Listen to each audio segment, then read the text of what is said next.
Our system for financing political campaigns is broken across the country and right here in New York State.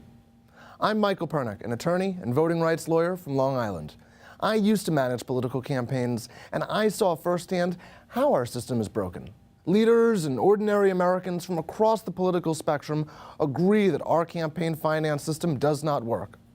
85% of Americans think that we need to fundamentally change our system for financing political campaigns. Here in New York State, Preet Bharara famously said that state senators are more likely to be arrested for corruption than defeated in their re-election. And everyone knows that all too many of our elected officials only serve wealthy special interests rather than ordinary voters.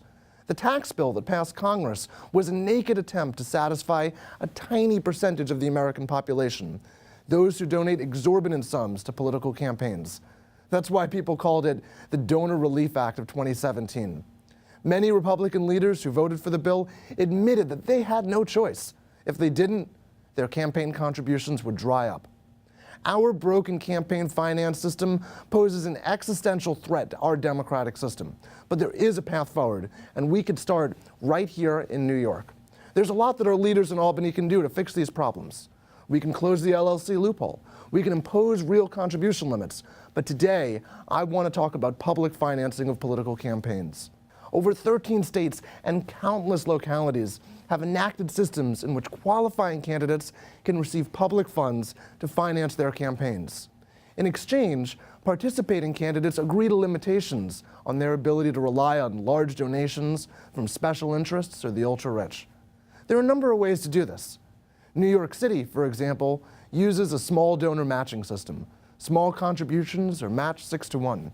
As a result, candidates and elected officials are incentivized to speak with small donors rather than wealthy special interests.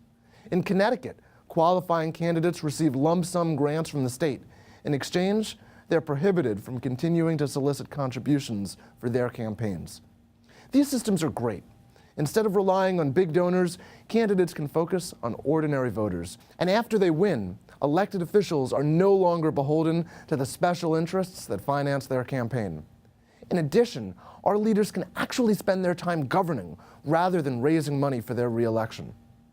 A few years ago, there was a lot of talk about passing a system of public financing here in New York State.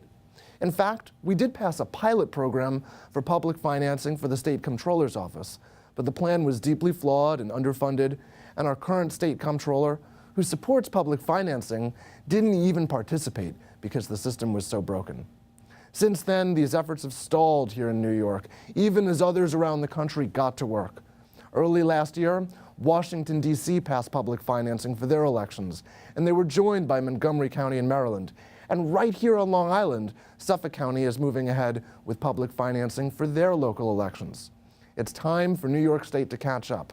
New York should implement a robust system of public financing for candidates for the state legislature and statewide offices, including governor. Good programs have been proposed at the state level, and they would not be expensive. They'd only cost a few dollars per New Yorker. That's a small price to pay for a program that will not only combat corruption, but help fix Albany, where all too many elected officials prioritize the needs of special interest donors over the needs of ordinary voters. New Yorkers deserve a campaign finance system that works for us. Public financing of our elections is a good place to start.